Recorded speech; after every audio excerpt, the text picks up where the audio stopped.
प्रकाशदादांनी झुला आपल्यासमोर पेश केली, हा खरं म्हणजे आठवणींच्या पारंबीला बांधू एक झुला, ही मैफिल आपल्यासाठी खरं म्हणजे एक आठवणींचा झुलाच आहे.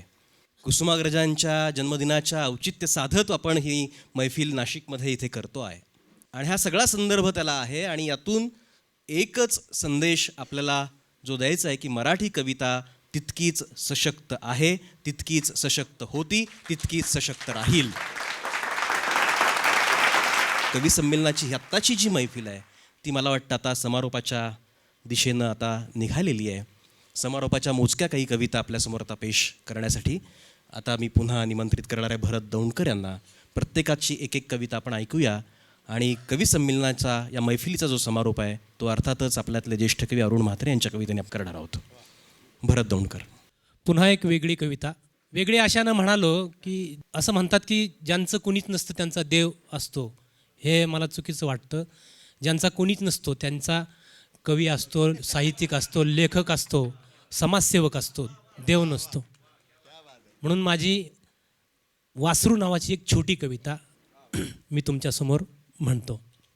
वासरू मेल्यानंतर गाय पाणावत नाही म्हणून मालकाच्या डोळ्यात खळकन पाणी येतं. वासरू मेल्यानंतर गाय पाणावत नाही म्हणून मालकाच्या डोळ्यात खळकन पाणी येतं. वासराच्या कातडीत भुसा भरून नुसतं बूत उभं केलं तरी गाईच्या सडातून समजुतींचा पाना फुटतो. वासराच्या कातडीत नुसता भुसा भरून नुसतं बूत उभं केलं तरी गाईच्या सडातून समजुतींचा पाना फुटतो. वासराला करकचून बांधल्यानंतर बादली बादली पिळताना कल्पना करा मालकाच्या डोळ्यावर कशाचं आधान येत असेल. बादली बादली पिळताना कल्पना करा त्या मालकाच्या डोळ्यावर कशाचं आधान येत असेल आणि त्या लहानग्या जीवाच्या आतडीत कशाचं उधाण येत असेल. सांगा ना कशास्तव हे ओठावर निरशा दुधाचं बेगड. सांगा ना कशास्तव हे ओठावर निरशा दुधाचं बेगड. कशास्तव हा पाणवण्यापुरता पोळा. अशा किती जर्शी गोऱ्यांची नावं आठवतात तुम्हाला ज्यांचा कधीच बैल झाला नाही. अशा किती जर्शी गोऱ्यांची नावं आठवतात तुम्हाला ज्यांचा कधीच बैल झाला नाही. आणि वंश ज्यांचा कसा यांनी मातीत सुद्धा कुजू दिला नाही, मातीत सुद्धा कुजू दिला नाही, मातीत सुद्धा कुजू दिला नाही. भरतच्या कवितेनंतर मी आता प्रशांत मोरेंना विनंती करणार आहे की या मैफिलीच्या शेवटच्या चरणातली एक त्यांची रचना त्यांनी पेश करावी. जीवितांचे प्रश्न फार अवघड आहेत आणि त्यासाठी अंतर्मनातली कविता जी आहे ही कुसुमाग्रज अर्थात तात्यांना अर्पण करतो. कविता अशी आहे. ज्याचं गळतं आभाळ त्याला कळतं या जीनं, ज्याचं गळतं आभाळ त्याला कळतं या जीनं, ज्याची जळते सावली त्याची पहाडी तहानं. आम्ही अंधार पुसून झालो उजेडाचे धनी, आम्ही अंधार पुसून झालो उजेडाचे धनी. उभा पहाड खोदला कुठं कुठं गेलं पाणी, उभा पहाड खोदला कुठं कुठं गेलं पाणी. नाही होटावर साय डोळा पावसाची गाणी, नाही होटावर साय डोळा पावसाची गाणी. हंडारी कामाच घुमे दे रे आभाळा दे पाणी, हंडारी कामाच घुमे दे रे आभाळा दे पाणी. हंडाभर पाण्यासाठी माझी यमुना दिवानी, हंडाभर पाण्यासाठी माझी यमुना दिवानी. दे रे आभाळा दे पाणी.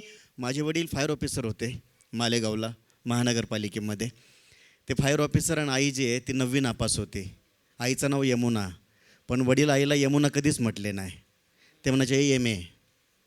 तेव्हा मुक्त विद्यापीठ नव्हतं, काहीच नव्हतं. माझा बाप कुलगुरू होता पहिला.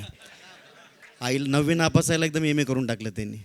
मग आम्हालाही वाटलं की अरे बाबा आपणही BA BEd झालं पाहिजे, आपली आई जरी MA तर. हंडाभर पाण्यासाठी माझी यमुना दिवानी, दे रे आभाळा दे पाणी. कोरड्या हौदापाशी माझा ज्योतिबा ग उभा, कोरड्या हौदा पाशी माझा ज्योतिबा ग उभा, त्याच्या डोळ्यात जमली खाऱ्या आसवांची सभा, त्याच्या डोळ्यात जमली खाऱ्या आसवांची सभा. ओझरी काम्या हंड्याचं माय उचलाव कुणी, दे रे आभाळा दे पाणी. रोहिणी नदीचा ग बाई मिटला या वाद, रोहिणी नदीचा ग बाई मिटला या वाद. राजा सिद्धार्थाचा चाले आता पाण्यासाठी शोध, राजा सिद्धार्थाचा चाले आता पाण्यासाठी शोध. महाडच्या तळ्या काठी आता नवीन कहाणी, दे रे आभाळा दे पाणी, दे रे आभाळा दे पाणी. गिरणाचाही नाला करून टाकला, मोसम नदीचा पण नाला करून टाकला, गोदाचाही नाला करून टाकला आणि त्या किनाऱ्यावर आपण राहतोय आता.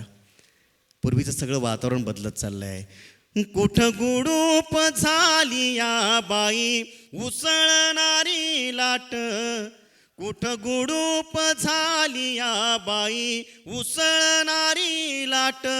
पाणी दांडातलं कुठं कुठं रुंजू झुंजू पाट, गाणार हे हिरवं रान माय जाळलं कुणी, दे रे आभाळा दे पाणी, दे रे आभाळा दे पाणी, दे रे आभाळा दे पाणी.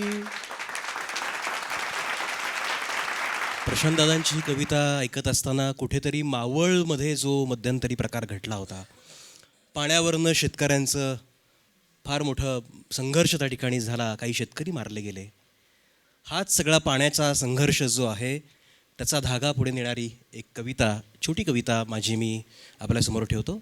जो प्रशांतदादांचा कवितेचा सूर आहे तोच यामध्ये आहे. एका एका थेंबासाठी आता पेटलेले पाणी, एका एका थेंबासाठी आता पेटलेले पाणी, उरी घाल मेल आणि ओठी वेदनेची गाणी.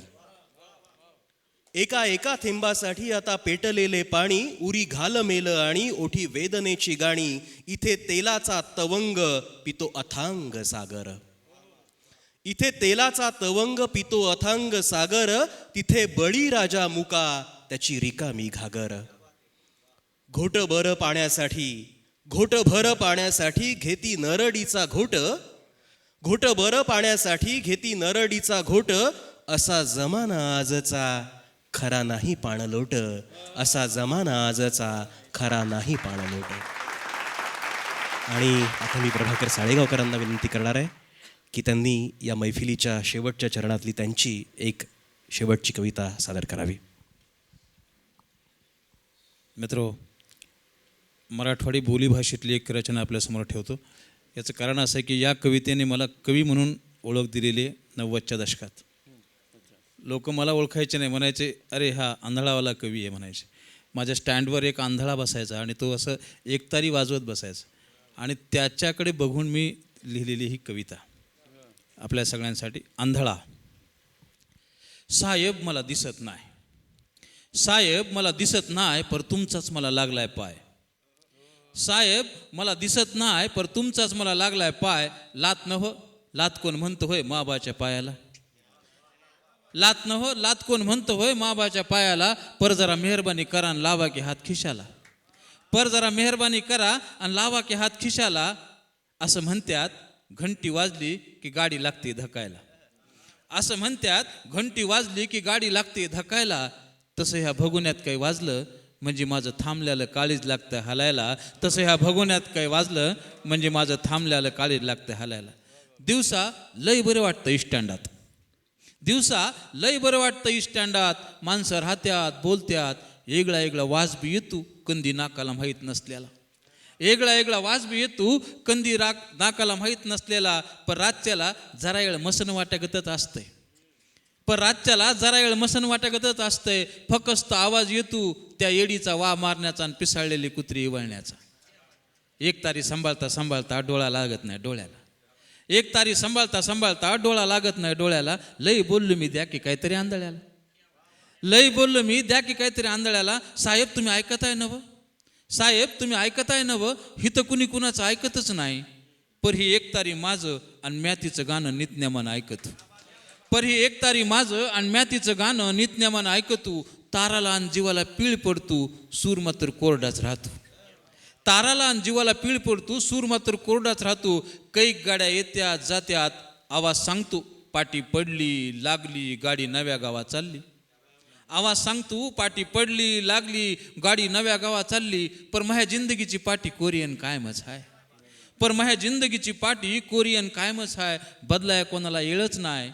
इथल्या स्टँडवरल्या माणसासारखाच माया दुखायला बी आपापला मेळच नाही. इथल्या स्टँडवरल्या माणसासारखाच माया दुखायला बी आपापला मेळच नाही. अरे देवा दुःख सारं जळू दे, अरे देवा दुःख सारं जळू दे. आणि इथल्या माणसांना बोलण्याचं भान कळू दे. इथल्या माणसांना बोलण्याचं भान कळू दे. इथल्या माणसांना बोलण्याचं भान कळू दे. धन्यवाद. फार नेमकेपणाने सांगितलं की इथल्या माणसांना बोलण्याचं भान कळू दे. फार महत्त्वाचं आहे हे, कारण आता माध्यमं खूप शार्प झालेली आहेत. त्यामुळं कोणी काही जरी बोललं तरी त्याची खूप मोठी बातमी होते. आणि त्यामुळं बोलण्याचं भान जे आहे ते आपल्याला बाळगायला लागतं. एक चांगली कविता आपल्याला ऐकायला मिळालेली आहे.